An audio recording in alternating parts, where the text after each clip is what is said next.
Mesdames, Messieurs, bonsoir. Merci de votre fidélité. Voici le sommaire de ce journal.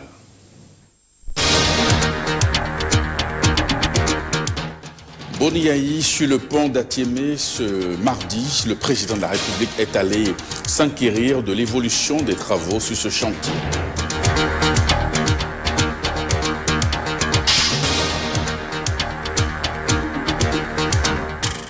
Premier face-à-face entre Lionel Zinsou et les partenaires sociaux du gouvernement.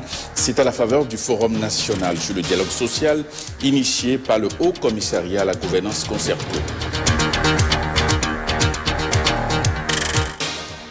Neumann Yorg quitte le Bénin pour les États-Unis. L'ambassadeur allemand vient de rejoindre son nouveau poste.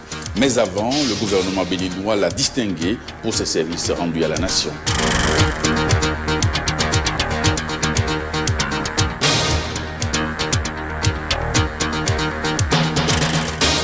Merci de votre attention et puis je reçois en fin d'édition Isabelle Yacoubou, franco-béninoise, pivot de l'équipe de France de basket. Elle est vice-championne de l'Euro Basket 2015. Isabelle, bonsoir. Bonsoir. Merci de nous rejoindre.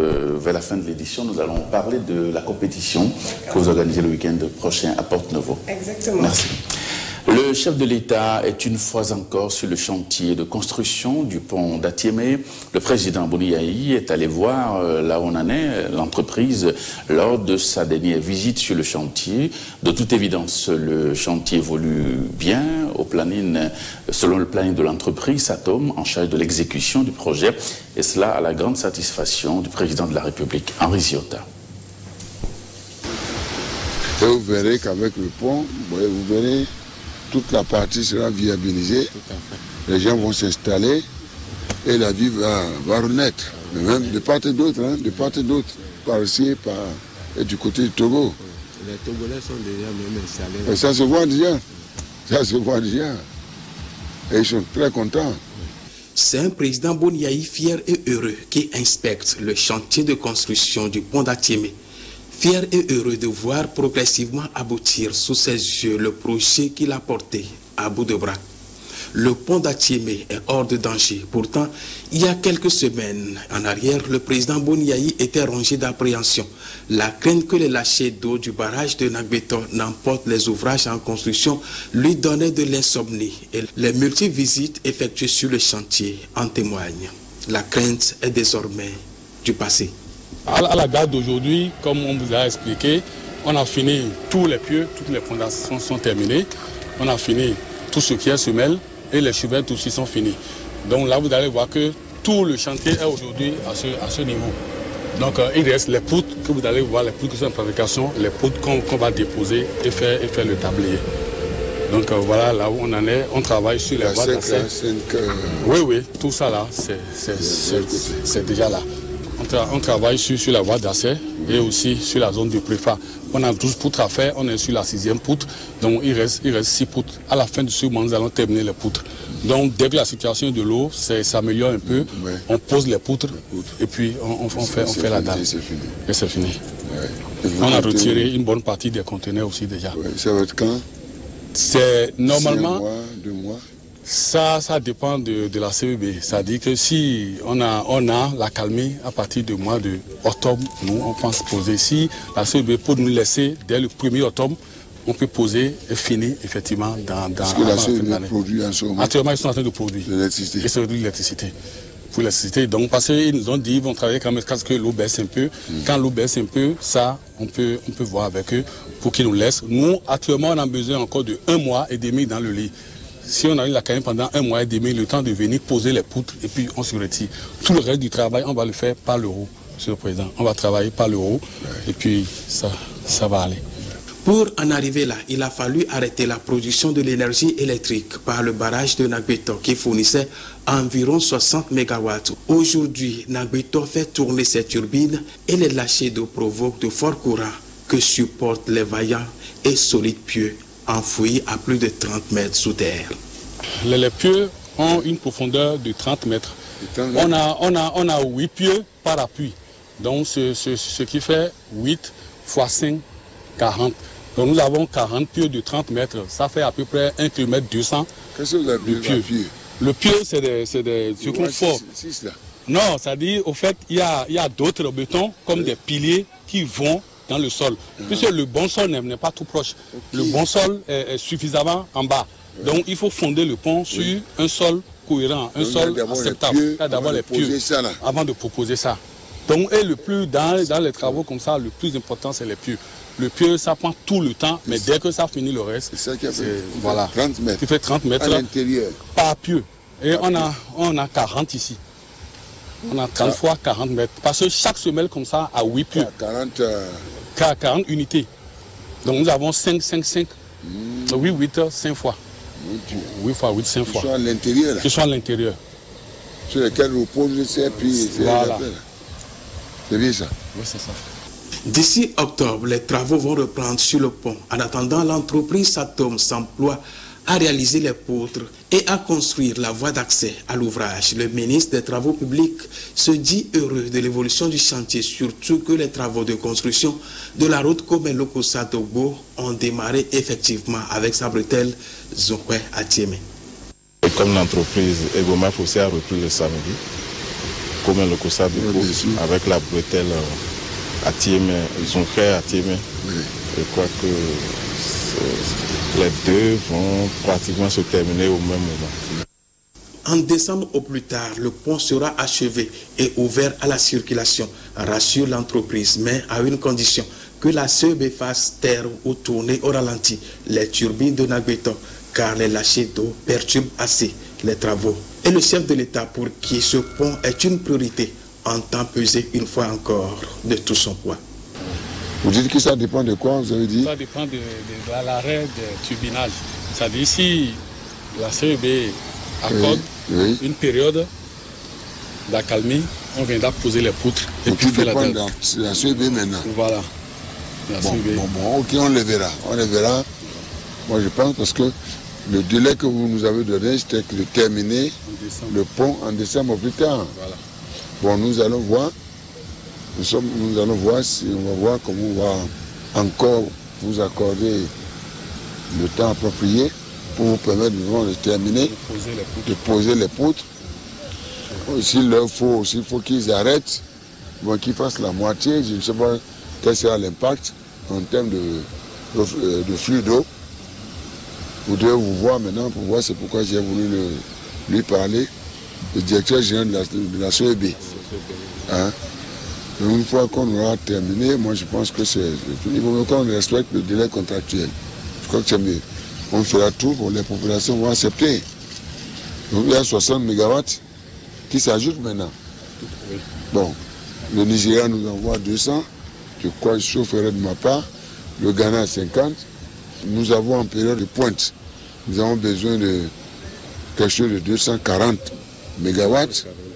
Si nous recevons cela, disons, l'approvisionnement à partir du Nigeria, du Ghana et autres, au fur et à mesure, on peut demander à la CEB de réduire la production de l'électricité pour leur permettre, eux, de terminer et de respecter leur délai contractuel.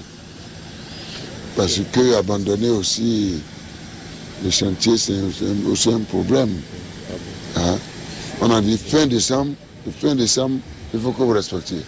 Alors, nous sommes en train d'amputer maintenant sur le délai contractuel, vu la situation actuelle. Oui, non, mais on a prévu quand même cette période d'accalmie. Bon. Mais notre souhait, c'est qu'à partir du mois d'octobre, début octobre, au plus tard, on puisse reprendre nos activités, faire la pause et faire la dalle. Il en sera ainsi. Voilà. En initiant le projet de construction de ce pont, le chef de l'État veut redonner à Atieme son lustre d'antan. À cet effet, il est prévu des ouvrages et projets d'accompagnement tels que la bretelle Zonkwe Atieme, l'électrification totale de la localité et la construction d'un hôpital de zone. En somme, le président Boniaï veut créer les conditions nécessaires pour la sécurité humaine et celles pouvant attirer les investissements privés nécessaires au développement d'Atieme. Et puis Boniaï était ce matin au Conseil national des chargeurs du Bénin. Le chef de l'État est allé rappeler les exigences de bonne gouvernance qui doivent prévaloir au sein des entreprises d'État. Commentaire, Édouard Dédégué. Le président Boni Yayi s'est rendu à la direction générale du Conseil national des chargeurs du Bénin où il a rencontré les responsables de l'entreprise. Le chef de l'État qui tient à une bonne gouvernance au sein des sociétés d'État est allé rappeler les exigences d'une saine gestion de ces sociétés. On retient des échanges entre le chef de l'État et les responsables du CNCB que l'entreprise dégage un résultat positif au titre de l'exercice 2014. La directrice générale étant entrée au gouvernement, le chef de l'État a rassuré le personnel que bientôt le Conseil des ministres procédera à la nomination d'un nouveau directeur général. En attendant, le directeur général adjoint est chargé de gérer les affaires courantes. Et puis le président de la République a reçu ce matin à son cabinet le responsable département chemin de fer du groupe Bolloré. C'est pour se faire une idée de l'évolution des travaux, lancer et mener la réflexion sur des conditions sociales, mettre aussi en place pour contenter les agents de l'OCBN qui vont, vous le savez, migrer vers la nouvelle société Bénirail. D'autres questions étaient également au menu des échanges. Au lendemain de la visite d'État du président François Hollande, certains quotidiens ont publié des informations sur un accord de financement du projet boucle ferroviaire que le président français a refusé de signer. Information démentie par le bras opérationnel du projet, le directeur général du chemin de fer du groupe Bolloré. Thierry Ballard est en effet au Bénin pour donner au chef de l'État un aperçu de l'évolution du projet, notamment les progrès réalisés sur l'axe Cotonou-Niamey, découpé en plusieurs lots, dont Cotonou-Paou. Il n'y avait absolument rien de prévu lors de la visite du président François Hollande en termes de signature. D'ailleurs, moi-même, je viens cette semaine pour faire progresser les travaux qui sont achevés relatifs à la signature de ces contrats. Donc tout ce qui a été dit dans ce domaine n'était pas exact. Donc ensuite, j'ai décrit les étapes que nous avions atteintes pour réaliser ces travaux entre Cotonou et Paou.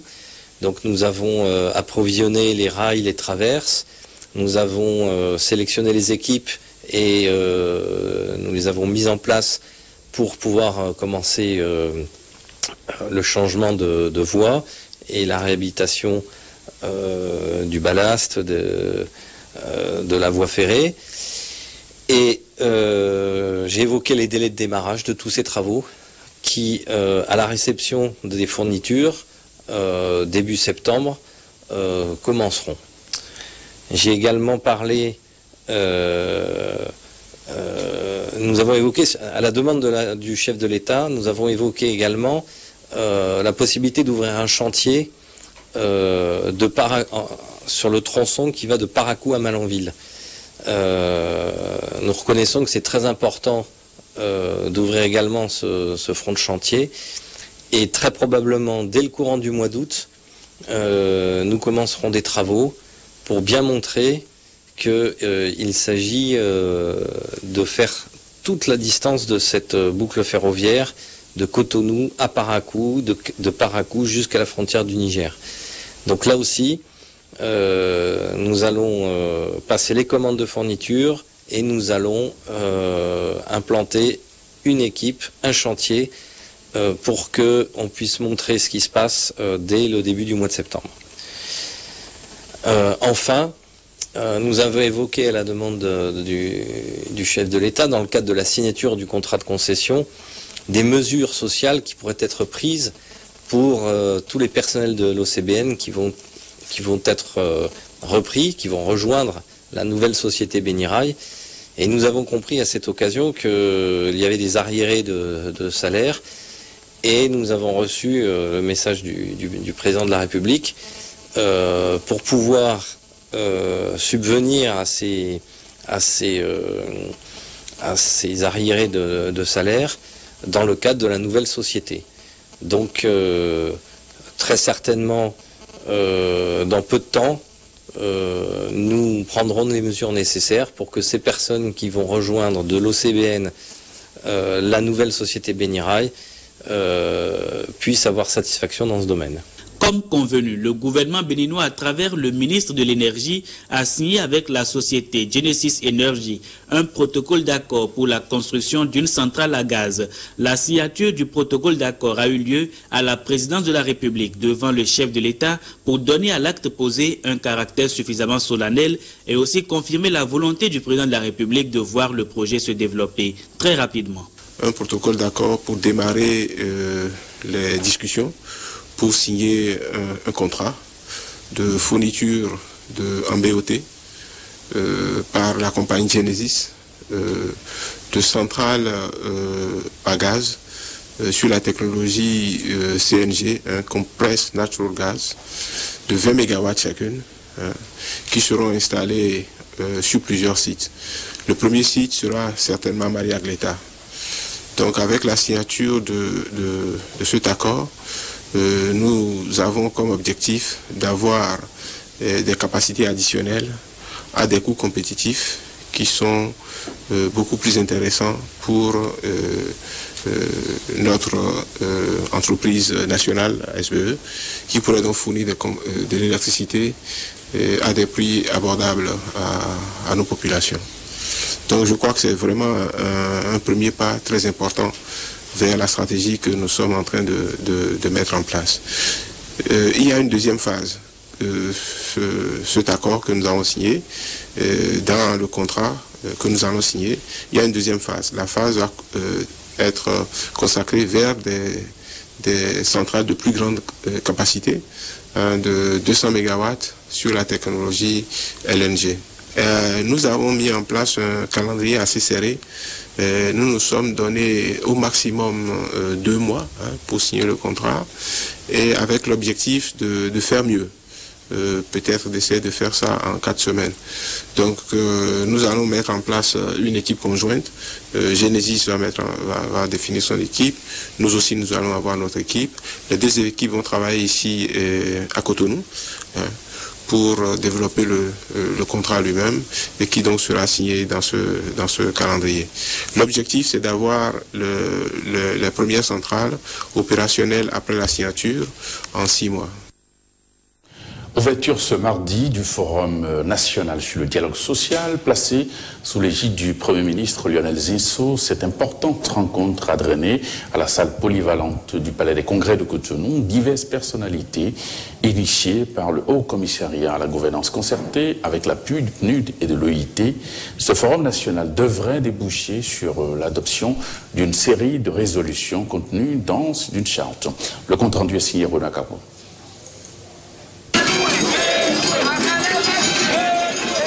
Dans l'enchaînement des grèves qui paralysent des secteurs entiers de la santé ou de l'éducation, le Haut Commissariat à la gouvernance concertée lance sa croisade et propose le dialogue social comme le précieux référent pour conjurer les conflits sociaux. Chercher et trouver ensemble la solution à un problème qui constitue un frein au développement harmonieux de notre pays. Visiblement, on se parle. Mais on ne s'entend pas, parce qu'on ne s'écoute pas. Il faut savoir se parler et s'écouter. Le but de ce forum est que nous puissions tous nous mettre à l'école de ce dialogue. Organisé avec l'appui du PNUD et du Bureau international du travail, ces concertations nationales devraient déboucher sur l'élaboration de la Charte nationale du Bénin sur le dialogue social. Il s'agit pour l'essentiel de mettre en place un mécanisme de prévention et de résolution des conflits dans le monde du travail, puis d'institutionnaliser un cadre national du dialogue social. Je suis heureux de la présence des secrétaires généraux des différentes organisations syndicales, dont la participation au processus d'organisation de ce forum est une marque de confiance et un engagement manifeste pour un dialogue social bénéfique pour tous. En attendant de cerner les conclusions qui vont sanctionner l'issue de ce forum national, le ministre en charge du travail se réjouit de sa portée consensuelle. De nos jours, les relations entre le gouvernement et les organisations syndicales sont marquées par une crise de confiance. Le présent forum aidera, j'en suis certain, à inverser cette tendance à travers la charte qui précisera les rôles, les responsabilités et les principes du dialogue social. Ces assises nationales, qui ont connu une forte mobilisation des acteurs à divers niveaux, se révèlent comme un baptême de feu pour le Premier ministre Lionel Zinsou. Face à l'auguste Assemblée, il a exprimé sa disponibilité à rechercher les voies et moyens pour une meilleure prise en compte des aspirations des partenaires sociaux. Nous avons, chez nous, une tradition séculaire, multiséculaire, de dialogue. J'ai bien à l'esprit que l'État lui-même est un employeur et que cet employeur doit donner la norme, doit donner l'exemple en matière de relations sociales. Je souhaite dans les premiers jours, les premières semaines, et je le dis ici aux représentants des partenaires sociaux, les recevoir individuellement et les écouter, car je pense qu'il y a besoin d'abord de respect et d'écoute. Vers un dialogue social de développement, c'est bien la thématique qui se retrouve au cœur de ce conclave prévu pour durer 3 jours. En choisissant un tel thème pour les présentes assises, le Haut Commissariat à la gouvernance concertée a certainement tiré des leçons des forats organisés par le passé et qui se sont pour la plupart refermés sur des divergences de points de vue. Et puis de leur côté, les leaders syndicaux prennent ces divers discours et allocutions avec la plus grande prudence, bien évidemment. Et là, ils apprécient néanmoins l'ambiance qui a prévalu à l'ouverture de ces travaux. On les écoute à nouveau au micro de Renaud Cabo. L'élément central d'un dialogue, cela a été dit dans tous les discours, c'est l'acceptation de l'un de l'autre. C'est la transparence dans le dialogue. Or, ce qu'on a souvent constaté dans notre pays ici, c'est que les syndicalistes y vont à la table de négociation avec l'espoir d'avoir une certaine transparence dans ce dialogue, mais ce n'a jamais été le cas.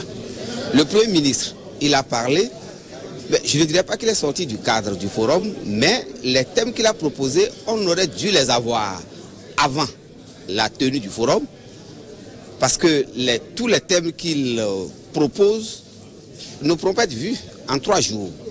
Et cela sort un peu de mon point de vue du forum tel que je l'ai vu préparé. Donc il va falloir peut-être avoir alors d'autres rencontres avec ce qu'il dit. Là où je suis d'accord avec lui, c'est que les conflits, on ne peut pas ne pas avoir de conflits. Les conflits même amènent au dialogue. Donc dans une démocratie, l'acceptation de l'un de l'autre, l'idéologie de l'un et de l'autre doit pouvoir cohabiter pour pouvoir trouver à aller à la paix. Moi je crois que l'administration a une continuité.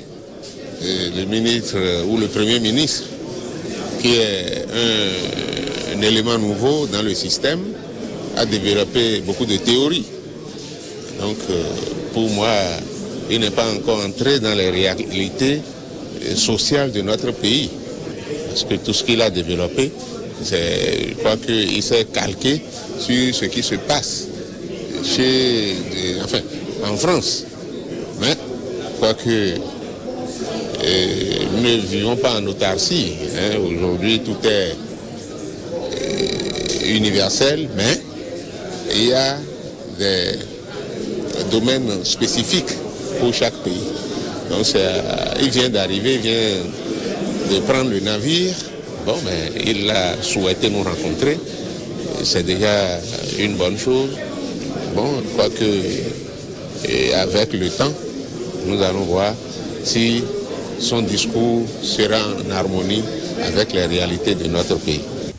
Toutes nos excuses pour la chute de cet élément. On aura l'occasion de revenir plus amplement sur ce sujet. Alors, la correction du baccalauréat session juin 2015 a démarré hier. Environ 20 jours après la composition, la correction des copies a démarré dans 10 centres sur toute l'étendue du territoire national. Marie-Louise Perrin et Wenceslas Saint-Raymond ont fait le tour de quelques centres de correction retenus dans le littoral. Ils se sont en effet rendus au CGB Gamin pour constater l'effectivité du démarrage de la correction des copies. Reportage à suivre. Correcteurs, contrôleurs et superviseurs sont conviés à assurer le bon déroulement de la correction des copies des candidats au baccalauréat session de juin 2015. Des épreuves et toutes les matières confondues sont concentrées ici.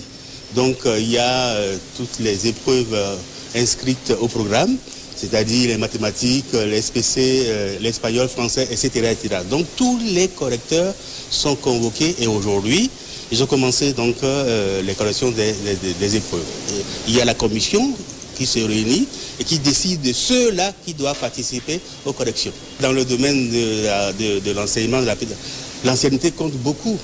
Donc il y a les conseillers pédagogiques, il y a les inspecteurs de l'enseignement secondaire des différentes disciplines qui sont convoyés. D'ailleurs, c'est les inspecteurs de l'enseignement généraux des disciplines qui sont les contrôleurs, n'est-ce pas, des matières. Hein? Et les correcteurs, n'est-ce pas, sont ceux-là qui ont tenu la classe de la terminale, qui ont une certaine ancienneté, qui ont une certaine expérience dans la discipline. C'est ceux-là qu'on a convoqués. On ne convoque pas n'importe qui pour venir faire la correction.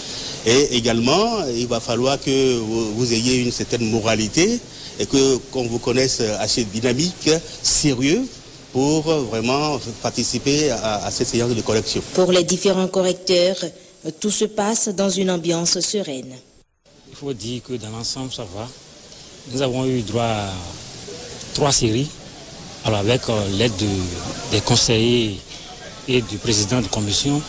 Nous avons examiné chacun des sujets. 3 pour les séries A1 A2, 3 pour les séries B et 2 pour les séries C et D. Il faut dire que dans l'ensemble, les sujets proposés étaient à la hauteur des candidats. Dans l'ensemble, on a admiré le contenu de ces sujets-là. Nous pensons que les enfants peuvent se tirer d'affaire. Ça se passe bien pour le moment. Ça se passe très bien. En mathématiques, nous en avons pour 6 jours de correction. 5 jours au fait pour les correcteurs et 6 jours pour les contrôleurs. Ce qu'on est en train de voir là, on ne peut vraiment rien dire. Seulement qu'il faut corriger minutieusement les copies. Et c'est ça. Depuis le matin, on est là-dessus, hein, ça n'avance pas. Ça n'avance pas. J'ai eu 35 copies. À peine je suis en train de corriger 20 là. Je crois que demain, ça va aller un peu plus rapidement. En attendant la confirmation du directeur de l'office du bac, la délibération pourrait être dans 2 semaines. Les membres du bureau national de l'Alliance RBRP étaient hier devant la presse. Objectif faire la lecture du déroulement des élections communales et locales du 28 juin dernier. Le compte-rendu de cette activité avec Alain de Sureau. Il s'agissait pour le Bureau national de l'Alliance RBRP de se prononcer sur le scrutin du 28 juin 2015 et plus précisément sur le déroulement de la campagne, le déroulement du vote et les résultats provisoires issus de la compilation des PV et des feuilles de dépouillement par l'Alliance elle-même. Nous saisissons la présente occasion pour remercier les membres de la Sénat qui ont, avec dextérité et professionnalisme, permis la tenue de ce scrutin. Nous notons aussi, avec satisfaction, que la campagne électorale s'est déroulée dans le calme sur l'ensemble du territoire de notre pays. Cependant, nous avons le regret de constater que tout le processus électoral s'est déroulé en pleine saison pluvieuse.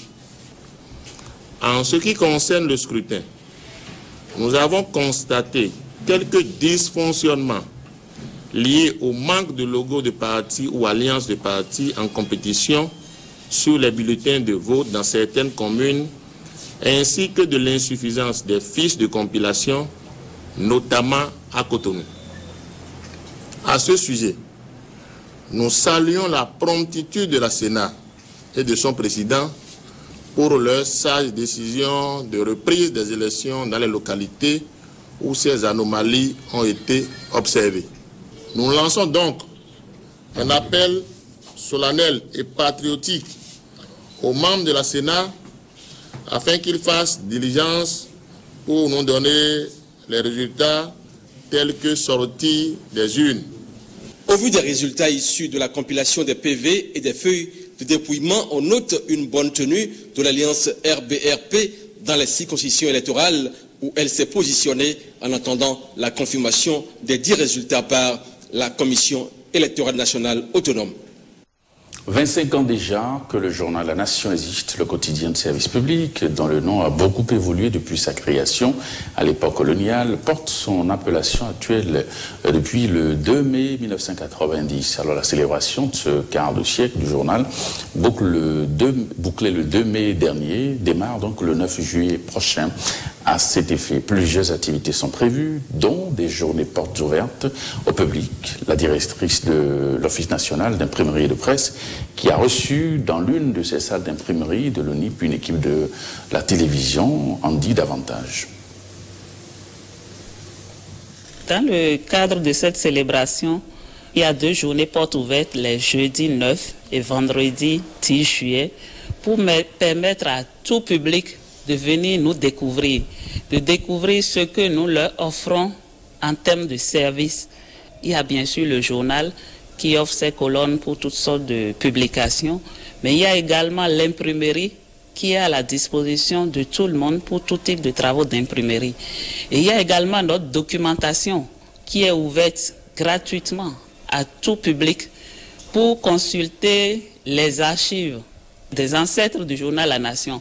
C'est une mine d'informations que les chercheurs, les étudiants connaissent suffisamment bien.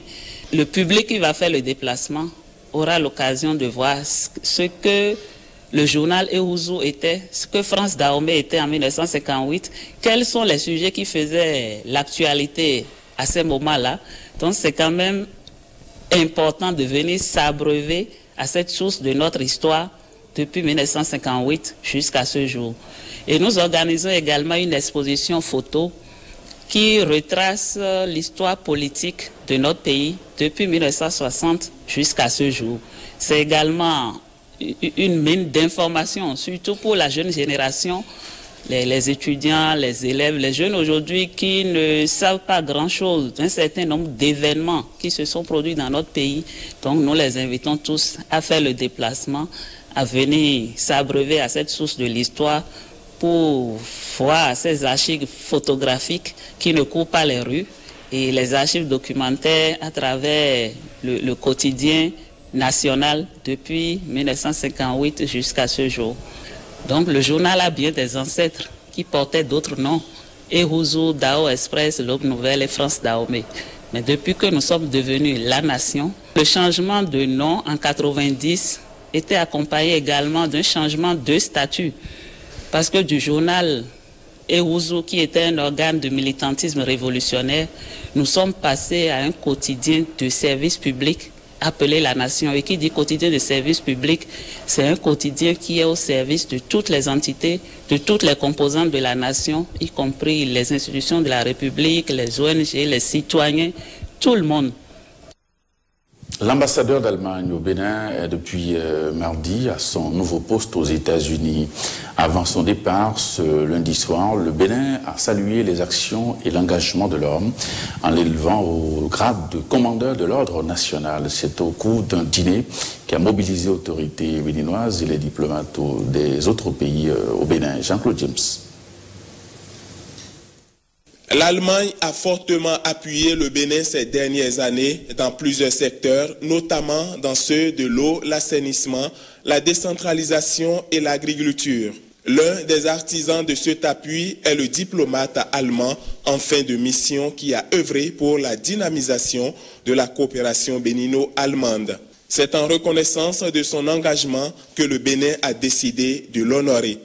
Homme de bonne compagnie, de contact facile et d'humour prononcé, vous avez su, avec talent, discrétion et efficacité, exercer vos fonctions et entretenir d'excellentes relations avec les autorités béninoises à divers niveaux. Nul doute que vous serez notre avocat défenseur auprès de votre gouvernement pour traduire la ferme volonté du président Boni Yayi et de son gouvernement à faire du Bénin un pays de paix, de démocratie, de justice et de liberté.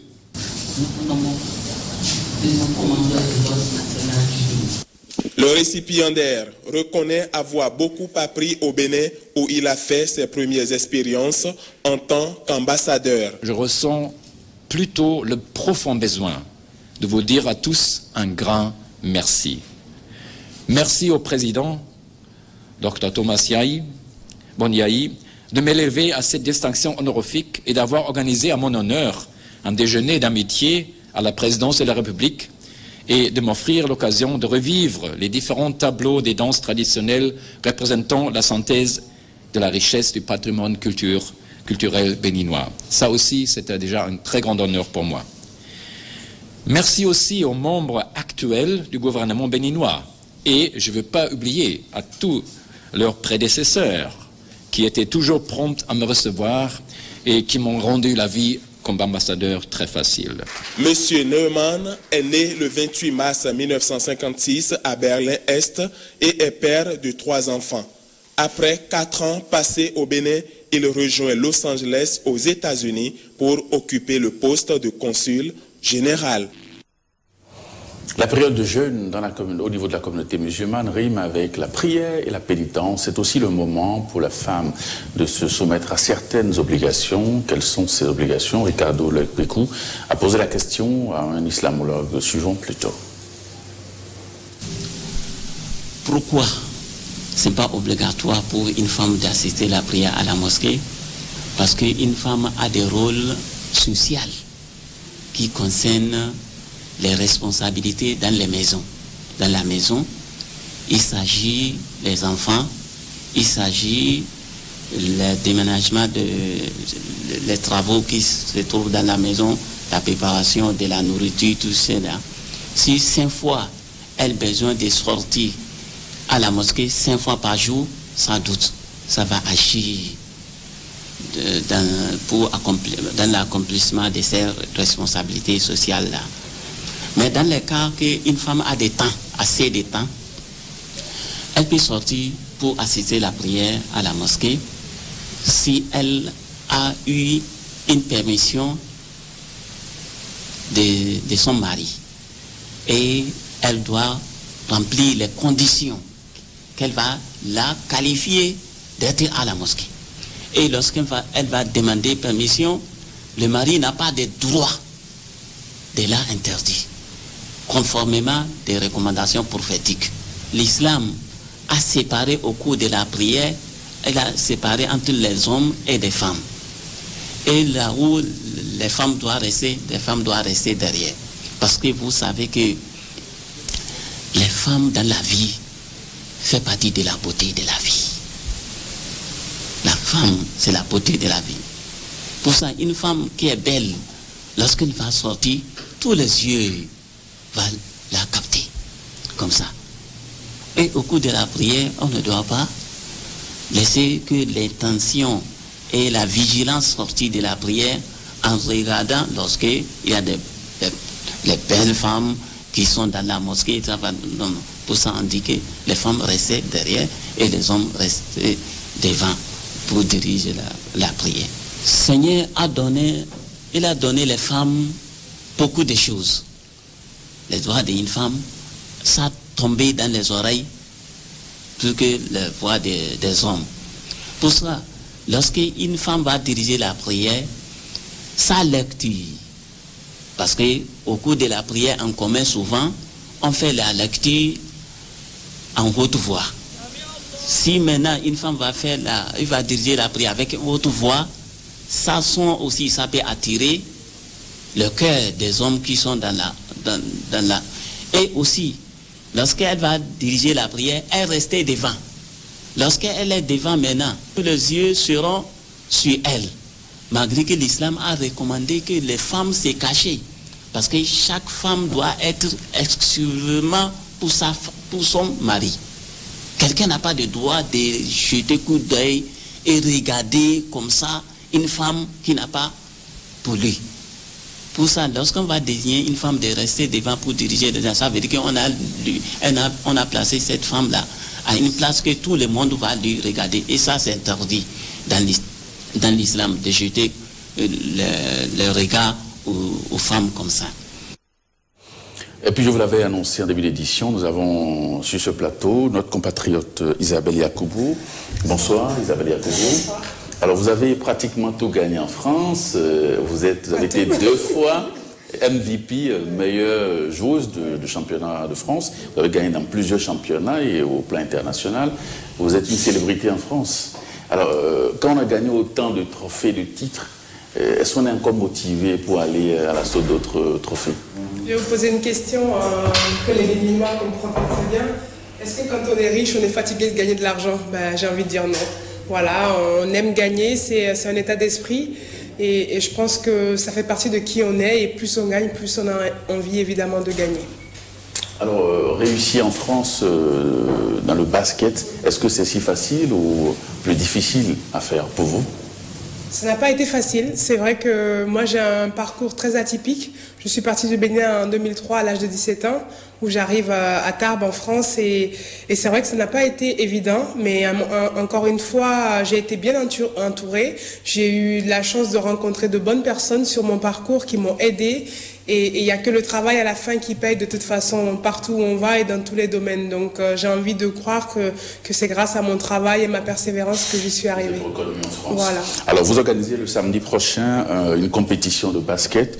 Alors est-ce une manière de soutenir les efforts locaux dans cette discipline sportive? C'est vrai que moi, mon histoire, tout le monde la connaît au Bénin. J'ai eu la chance d'être recueillie par les 2A2B, les anciennes basketteuses du Bénin, qui est dirigée par Célestine Adjanoou, il faut le rappeler.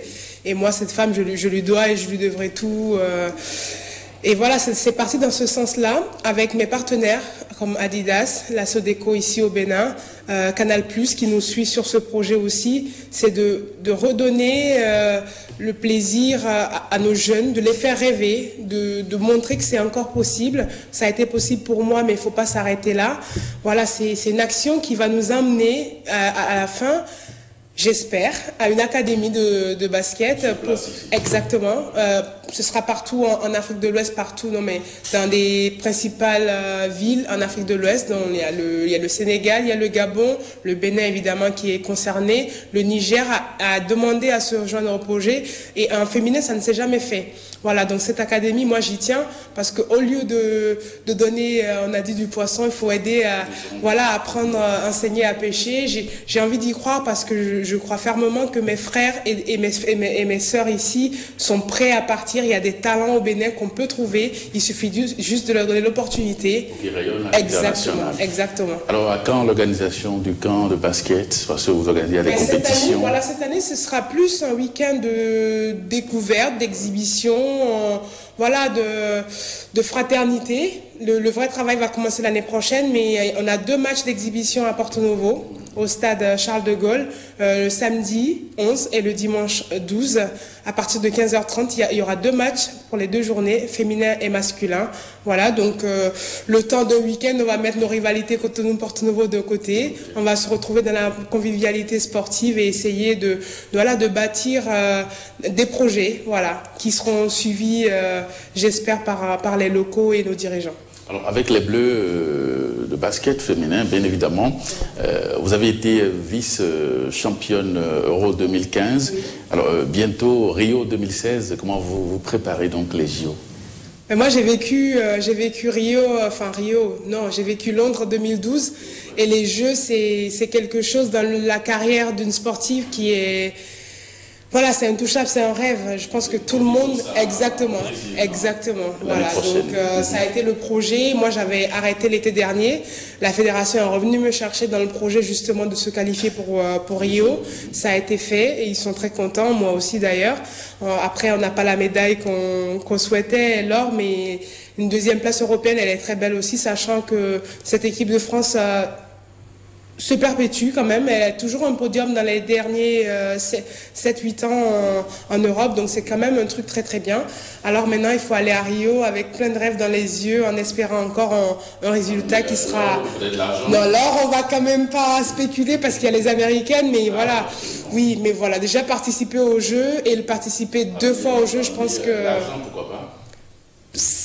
voilà. À défaut de l'or, déjà monter sur le podium, ce serait bien. Ce serait, voilà, exactement. Parce qu'on a quand même perdu des cadres de l'équipe de France. On a perdu beaucoup de joueuses qui nous apportaient énormément. Après, il y a la jeune génération qui est présente aussi et qui se bat et qui a envie de gagner. Mais encore une fois, il faut laisser le temps au temps pour grandir et apprendre. Merci Isabelle Yacobo. Je rappelle que vous êtes pivot de l'équipe de France de basketball, vice-championne de l'Euro 2015. Exactement. Merci d'être passé et bon courage à vous. Je crois que nous avons encore un bout de temps pour passer à un résumé de l'actualité internationale à travers ce récit concocté par Olive Osouko, si c'est possible au niveau de la régie. Visite en Côte d'Ivoire, le Premier ministre burkinabé Yacouba Isaac Zida n'a pas l'intention de rencontrer le président déchu Blaise Compaoré en exil à Abidjan. Et les élections sont toujours maintenues pour octobre prochain. Non, je ne pense pas que je puisse rencontrer tous les Burkinabés vivant en Côte d'Ivoire individuellement. Ce n'est pas à l'ordre du jour. Visiblement, nous ne voyons pas ce qui peut nous empêcher d'aller dans cette élection.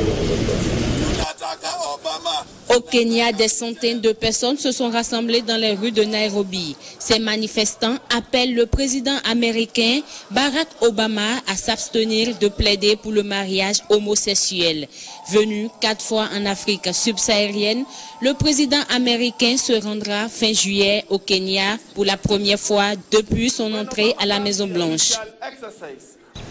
Au lendemain de la victoire du non au référendum, la Maison-Blanche appelle les dirigeants européens et grecs à trouver un compromis pour que la Grèce reste dans la zone euro. En attendant un sommet crucial prévu ce mardi dans la soirée, les dirigeants européens étaient divisés sur la reprise des négociations avec la Grèce qui se trouve plus que jamais en situation d'urgence financière. Et puis les dirigeants de la communauté est-africaine ont de nouveau demandé au Burundi de reporter la présidentielle controversée du 15 au 30 juillet. Ils ont nommé le président ougandais Yoweri Museveni, médiateur de cette crise, née de la candidature du président Pierre Nkurunziza à un 3e mandat. La communauté internationale, en particulier les pays de la région, s'inquiètent d'un retour de la violence à grande échelle au Burundi. Avant de nous séparer, quelques rendez-vous dans le programme. Tout à l'heure, 21h, un documentaire sur le 5e championnat d'Afrique de pétanque. À 21h30, le feuilleton, La fille de ma mère. À 22h, le magazine Soirée Sport. Et à 23h30, le journal de la nuit. Retrouvez ce journal sur notre site www.ortb.bj. Merci et à très bientôt.